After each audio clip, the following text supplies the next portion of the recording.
What's up, guys? Today I'm just going to be doing a really quick kind of short video. Nothing long. I'm not really going to put anything up on the screen. It's going to be more of like a podcast. You kind of just listen to in the car, like kind of radio kind of station kind of thing. But what I'm going to be doing is I'm going to making an extremely quick case for Jesus Christ, and the resurrection. Now we're going to be hitting the major points of what went on at the specific times. But yeah, let's start with the execution. Because many people say, was Jesus dead after actually being crucified? And the answer is absolutely yes. And the evidence, would point that there's no record anywhere of anyone surviving a full Roman crucifixion. And even the Journal of American Medical Association, which is a secular peer reviewed scientific medical journal, they actually carried out an investigation for the death of Jesus. And there's a quote by them that goes like it says, clearly the historical evidence supports that Jesus was dead even before the wound to his side was inflicted. You can go to any, important atheist, New Testament scholars and ask them. Like Gerd Ludemann, for example, he will tell you that the death of Jesus as a consequence of crucifixion is indisputable. Everybody accepts that Christ, or most people accept that Christ was first off a real person, that he died upon a cross, that, Paul miraculously converted, and his brother James also miraculously converted, and his tomb was empty. All, most biblical scholars, atheist or not, accept these specific facts.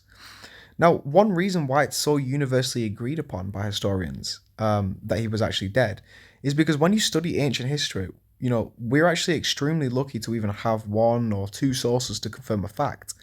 But for the death of Jesus, we don't only have multiple early first century accounts in the documents of the New Testament, but we also have five ancient sources outside of the Bible confirming that he truly died. So Josephus, on his description of Jesus, it's in the Iniquities of the Jews, book 18, chapter 3, from the works of Josephus. There's a really good copy translated by William Whitstone.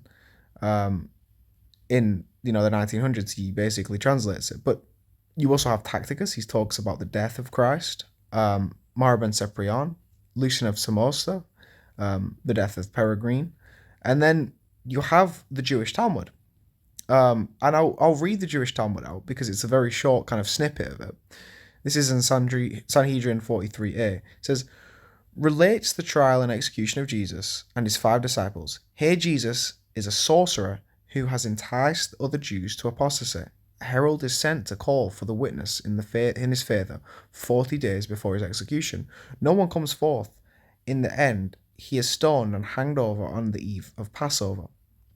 So, first off, we have all of these other ones. Josephus, right? He's a Jew. He's a Jewish historian. Think about that. Why would a Jewish historian be, accepting that Christ was a real person, that he died upon a cross, and then he, appeared to have kind of risen from the grave? He was a Jew. Why would he accept that if Jesus never existed? Tacitus, Roman governor, Mara ben Cyprian, Lucian of Samosata. Lucian of Samosata actually mocked Jesus.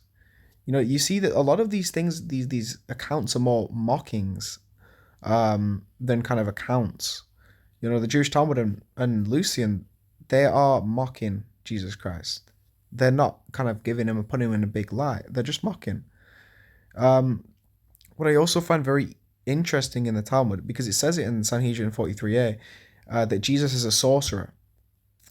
Now, in another part of the Talmud, it actually says that Jesus was a sorcerer that did wonders. He did these wonders. He did things, through the devil, basically. So that's another thing. If the Jews in the Talmud at the time of Jesus are attesting to Jesus doing some miraculous things and they don't know how he did it, then, that's a pretty strong case to build up for Jesus actually doing these things. I think that's great. Why would these Jews that hated Jesus, that want Jesus killed, claim that he did something miraculous from some unknown power? Another part of the Talmud also attests to Jesus actually rising from the dead, which is absolutely insane. One of the texts within the Talmud says that he was actually raised from the dead. Now, he was raised from the dead. He says that he raised from the dead by a necromancer. Now, obviously, the fact that the Jews are attesting that Jesus Christ actually did raise from the dead is insane. That is a huge piece of evidence that we can use to kind of put together and compile a case for Christ. What I would say, the first historical fact is the man Jesus, without a shred of doubt, truly did die, and he died on the cross by the Romans.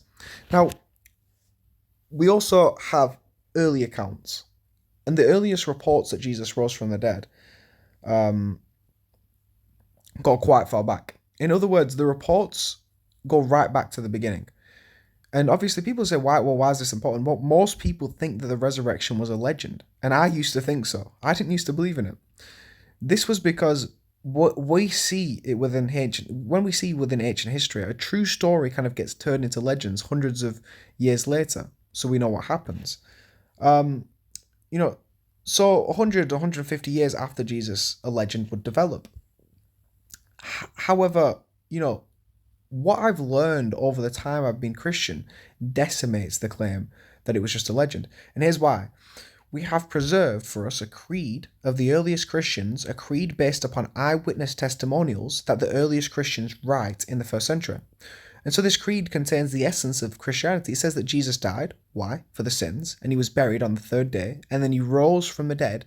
And then he begins to name specific names of the eyewitnesses and the groups of people who appeared to um, who he appeared to, basically, including the 500 people at once. And it also says, funnily enough, if, those people are still around, right? So what you need to go do is you should just go ask them. Now, this creed has been dated back by scholars to within months of the death of Jesus. How do we know? Well, the Apostle Paul preserved it for us, right? He wrote a letter in the church in Corinth around 21 to 25 years after the death of Christ. He reports and recounts this creed, and he indicates that the letter that he already gave these people the creed before 2125 BC. So let's say within 20 BC, he had given this creed to the church in Corinth. That would be impressive. We could stop there. That would be extremely impressive when you consider the first two biographies of Alexander the Great by Arian of Nicomedia and Plutarch. They were written 400 years after his life. And they, still by historians are considered reliable. So 20 years would be really good, but we can actually push it back even further. This is because we know Paul used to be Saul of Tarsus, and he was a hater of the Christians. Um, but 1 to 3 years after the death of Jesus, he's on the road to Damascus. And he basically has this encounter with Jesus, and he becomes the 12th apostle. And what he does is he immediately goes to Damascus, and he meets with some apostles. Most scholars believe this is when the creed was given, that he later writes in the letter, and talks about the creed and what it is. But others say that it may have been 3 years later. This is because 3 years later, Paul meets for 15 days with two eyewitnesses to the resurrection who are specifically named in the creed, Peter and James. And the Greek word Paul uses in Galatians to describe this meeting suggests that this was an investigation inquiry, asking about what they knew and what they've experienced. And this is when some people believe, he was given the creed. So we can actually date this. This actually means that in 1 to 6 years after the death of Jesus Christ, this creed is in existence. That means the beliefs that make up the creed go back to the cross itself. And, that's giving me goosebumps right now. And there's actually a quote by a scholar called Dr. James Dunn. And he says, this tradition, this creed, we can be entirely confident it was formulated as a creed within months of the death of Jesus. Now, that is insane. Just to think about that, that is absolutely insane. This is just far too quick to just write it off as a legend. This is because one of the greatest classical historians, A.N. Sherwin White of Oxford, he understood and studied the rate at which legend developed in the ancient world. And he said that the passages of 2 generations of time is not even enough for legend to grow, and wipe out historical truth. We don't have 2 generations of time within this time. We have months to 6 years of the creed being formulated.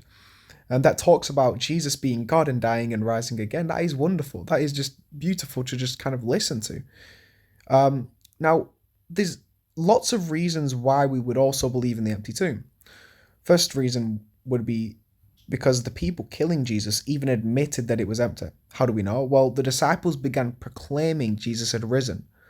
You know, basically, what the opposition actually began to say is, from the sources outside and inside the New Testament, was that the disciples stole the body, which is in itself implying Christ was buried in the tomb. And it was empty for some reason. But I would say it's a clear cover story of how it got empty, because if you think about it, right, if the disciples stole the body, then they're lying. Now, if they're lying and they know that it's a lie, psychology shows that they wouldn't die for a lie. Now, it doesn't make sense for a whole belief system to be built upon a lie. It doesn't make sense.